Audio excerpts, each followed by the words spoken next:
Halo, nama saya Renasa. Saya akan menjelaskan tentang agresi militer 2. Yang pertama, latar belakang. Ketika perjanjian Linggarjati ditandatangani, Belanda menolaknya.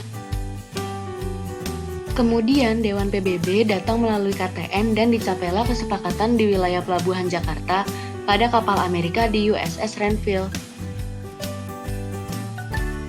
Hasil perjanjian ini, wilayah Indonesia banyak yang diduduki Belanda dan ibu kota harus berpindah ke Yogyakarta. Karena kondisi ini, Belanda menganggap bahwa Indonesia berada di posisi lemah. Memanfaatkan situasi ini, Belanda menggunakan dalil pergerakan pasukan Indonesia di garis gencatan senjata untuk alasan menyerang Yogyakarta, yang mereka namai Operasi Gagak atau disebut sebagai Agresi Militer 2. Tokoh-tokoh yang terlibat diantaranya adalah Soekarno dan Muhammad Hatta yang merupakan korban penangkapan, Syafruddin Prawira Negara yang mendirikan pemerintah darurat, Simon Spoor, seorang jenderal Belanda yang berusaha merebut kembali Indonesia. Kronologi. Pada tanggal 19 Desember 1948 di Yogyakarta, Belanda merebut Pangkalan Udara Maguwo dan mengambil alih kendali kota Yogyakarta yang merupakan ibu kota Republik Indonesia saat itu, dan menangkap pimpinan Republik Indonesia yaitu Soekarno dan Muhammad Hatta.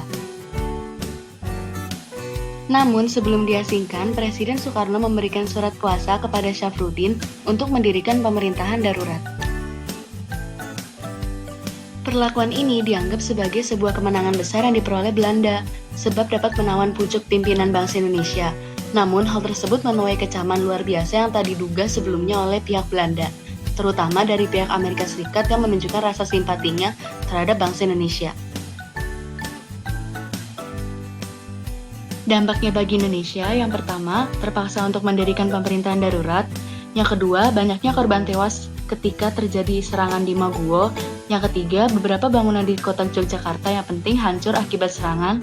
Yang keempat, ibu kota dikuasai sebagai dampak peristiwa agresi militer 2. Dampak bagi Belanda diantaranya, yang pertama, Belanda tidak dapat merasakan kemenangan sepenuhnya.